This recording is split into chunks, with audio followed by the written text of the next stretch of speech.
Good morning, everyone. Welcome back to philosophy class. Today, I am going to teach in semester 1 MJC deductive logic. आज मैं semester 1 CBCS के तहत deductive logic की के पद एक है शब्द, उस पर मैं परिचर्चा करूंगी. सबसे पहले हम ये जानेंगे कि पद होता है यह क्या. पद को अंग्रेजी में टर्म भी बोलते हैं. तो वास्तव में डिडक्टिव लॉजिक में पद, जिसे कि टर्म्स कहा जाता है, और उसी में एक तर्कवाक्य है जिसे प्रीपोजिशन कहा जाता है, इसका अहम भूमिका रहती है.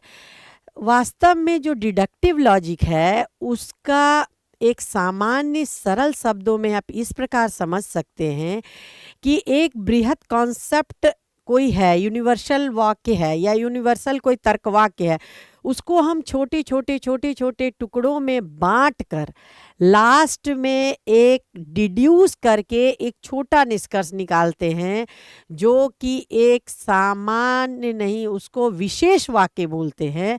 उसको वो डिडक्टिव लॉजिक का एक अंग है. यानी एक बृहत वाक्य को डिड्यूस कम करते करते एक विशेष वाक्य में हम निष्कर्ष निकालना ही डिडक्टिव लॉजिक या निगमन तर्कशास्त्र का एक अहम हिस्सा है. आज हम पद की चर्चा करेंगे, जो कि MJC, MIC और MDC के फिलॉसफी में इसकी चर्चा की गई है. वास्तव में हम जानेंगे कि पद होता क्या है. जब अक्षर जो होते हैं, अक्षर के मेल से शब्द बनता है. जब दो अक्षर का मेल होता है तो उसको शब्द कहते हैं. और जो पद होता है उसमें कोई भी शब्द हो सकते हैं. पद क्या होता है?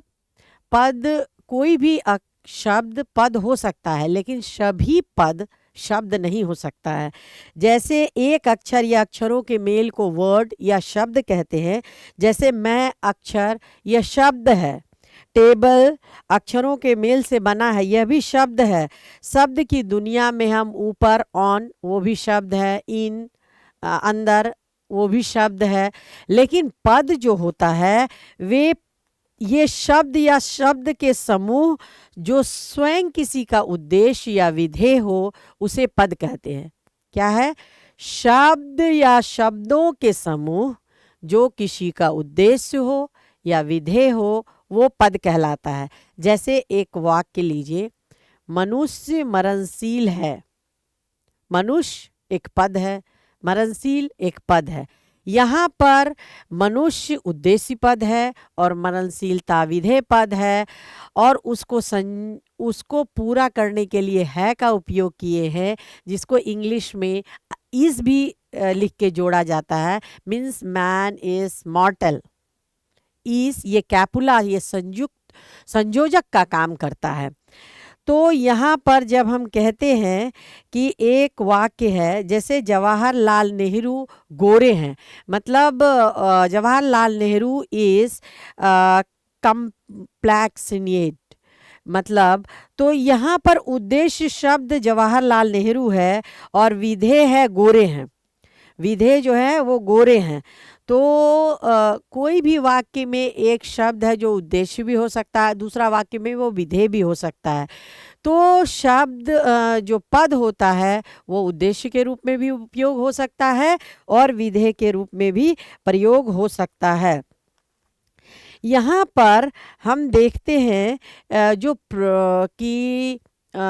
पद होता है, कभी कभी हमें लगता है कि पद और शब्द एक ही है, लेकिन वास्तव में पद और शब्द दोनों अलग अलग है, दोनों एक नहीं हो सकता है. इसको हमने आज उसी टॉपिक को हम समझाने का प्रयास कर रहे हैं कि पद और शब्द अलग अलग है. देखिए, ये मैंने बुक का आपके सामने प्रस्तुत किया है, टर्म एंड वर्ड. पद की व्याख्या मैंने कहा था कि शब्दों के समूह या कुछ शब्द या एक शब्द भी पद हो सकते हैं, जो उद्देश्य या विधेय कुछ भी हो सकता है। शब्द, यहाँ शब्द और पद में क्या अंतर है, इसको आप देख के समझ सकते हैं। सबसे पहले पद और संबंध, पद और शब्द को हम देखेंगे कि उसमें क्या है, क्या मतलब वो क्या होता है। शब्द क्या होता है कि अक्षर के मेल से वो शब्द बनते हैं और वो शब्द एक निश्चित अर्थ को इंडिकेट करता है। पद भी एक निश्चित अर्थ को इंडिकेट करता है, लेकिन पद का क्षेत्र छोटा होता है और शब्द का थोड़ा बड़ा होता है। यहाँ पर दोनों में क्या अंतर है देख सकते हैं। सभी पद, जितने भी पद है वो शब्द हो सकते हैं, परंतु सभी शब्द पद नहीं हो सकता है। ये आईएएस का पेपर एग्जाम में आया है कि सभी पद शब्द हैं, तो यहाँ उत्तर होगा सभी पद शब्द है, लेकिन सभी शब्द पद नहीं है। दूसरा अंतर, पद का प्रयोग में इन्फरेंस यानी अनुमान में होता है, इसीलिए इसका प्रसंग के अनुसार ही निश्चित होता है। अनुमान में हम किसी पद के अर्थ को बदल बदल कर व्यवहार नहीं कर सकते हैं, लेकिन शब्द में कई अर्थ को हम बदल बदल कर व्यवहार कर सकते हैं। पदों का अर्थ बदल कर व्यवहार नहीं होता है, जबकि शब्द का होता है। जैसे सैंधव, सैंधव का मतलब घोड़ा भी होता है और सैंधव का मतलब नमक भी होता है। तो ये हम प्रसंग के अनुसार शब्द को समझते हैं। जैसे मान लिया जाए कोई व्यक्ति अस्त्र शस्त्र लेकर तैयार हो और वो सैनिकों को बोले कि सैंधव लाओ, तो उसका मतलब ये सैनिक समझेगा कि हमको घोड़ा लेकर के राजा मांग रहे हैं। लेकिन जब कोई खाने के लिए आदमी बैठा है और वो सैंधव की बात करता है तो उस समय मांगता है, तो जो वहाँ लोग उपस्थित है वो समझना होगा उनको कि ये नमक मांग रहा है। तो यहाँ हमने देखा कि शब्द को हम प्रसंग के अनुसार बदलते हैं, लेकिन पद में ऐसा नहीं होता है। उसी प्रकार जब हम करते हैं अर्थ, तो अर्थ का मतलब धन भी होता है और अर्थ का मतलब माने भी होता है कि उसका क्या माने है। अब यहाँ पर साउंड या आवाज और ठोस दोनों के लिए प्रयोग में लाया जाता है। जो ठोस है उसको भी साउंड, जो आवाज है उसको भी साउंड कहते हैं। दूसरा, पदों के द्वारा हम अपने विचार को व्यक्त करते हैं, परंतु शब्द के द्वारा विचार, भावना, संवेग सबको व्यक्त किया जाता है। पद के द्वारा हम क्या करते हैं, केवल अपना विचार रख दिए, लेकिन शब्द में क्या होता है, शब्द में हम कराहते हुए या कुछ बात कहते, अरे आहा चोट लग गया, तो यहाँ हम अपनी भावना को व्यक्त करते हैं। लेकिन पद में ऐसी कोई बात नहीं होता है, उसमें केवल अपना विचार रख सकते हैं, भावना और संवेग नहीं होता है। जब हम किसी को गुस्सा करके, जब हम किसी को बोलते हैं इधर आओ, तो वहाँ पर हमारा पूरा संवेग, उसको एक इंस्ट्रक्शन दिया जाता है, आदेश दिया जाता है कि हमें बुलाया गया है। तो यहाँ हमने देखा कि शब्द में किस प्रकार उसको एक निर्देश दिया गया है कि तुम यहाँ आओ, लेकिन पद में केवल विचार रखा जाता है। ओ, आ इत्यादि शब्द है, ये सब हमारे भावनाओं को व्यक्त करता है, लेकिन पद में ये बात नहीं है। पद का क्षेत्र सीमित और शब्द का क्षेत्र व्यापक होता है। अब देखिए, शब्द व्याकरण की इकाई है, लेकिन पद ये अनुमान की इकाई है। शब्द क्या है, ये व्याकरण की इकाई है, लेकिन पद अनुमान की इकाई है। एक पद में अनेक शब्द हो सकते हैं। अब यहाँ शब्द के 3 भेद हैं, पद योग्य, स्वतः पद योग अयोग्य और पद अयोग्य। अब पद योग्य क्या है, शब्द के पद योग्य शब्द वे हैं जो स्वयं किसी वाक्य का उद्देश्य या विधेय होगा।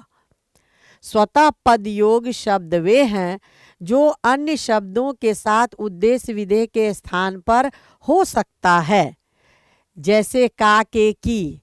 और पद अयोग्य वे शब्द हैं जो किसी तरह उद्देश्य या विधेय नहीं हो सकता है, जैसे हे, अरे, उफ आदि। इस तरह शब्द का क्षेत्र पद से अधिक व्यापक है। तो हमने अभी देखा कि किस प्रकार पद और शब्द दोनों अलग अलग हैं और पद और शब्द दोनों का क्षेत्र एक दूसरे से अलग माना जाता है, दोनों एक नहीं हो सकता है। पद और शब्द जो है वो अलग अलग है।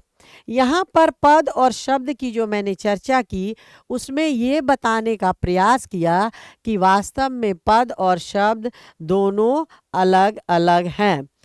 तो इस कक्षा में हम पद और शब्द पर चर्चा किए हैं और अगली कक्षा में हम इसके आगे, जैसे सबसे पहला जो एमजेसी, एमआईसी और एमडीसी के फिलॉसफी के क्लास में है, आपको पद समझना होगा, पद और शब्द में क्या अंतर है इसको जानना होगा, क्योंकि ये शब्द पद तर्कवाक्य इस पर ही डिडक्टिव लॉजिक पूरा बेस्ड है, जो कि सेमेस्टर 1 में है। अब अगली कक्षा में हम इसके आगे चर्चा करेंगे। तब तक के लिए धन्यवाद।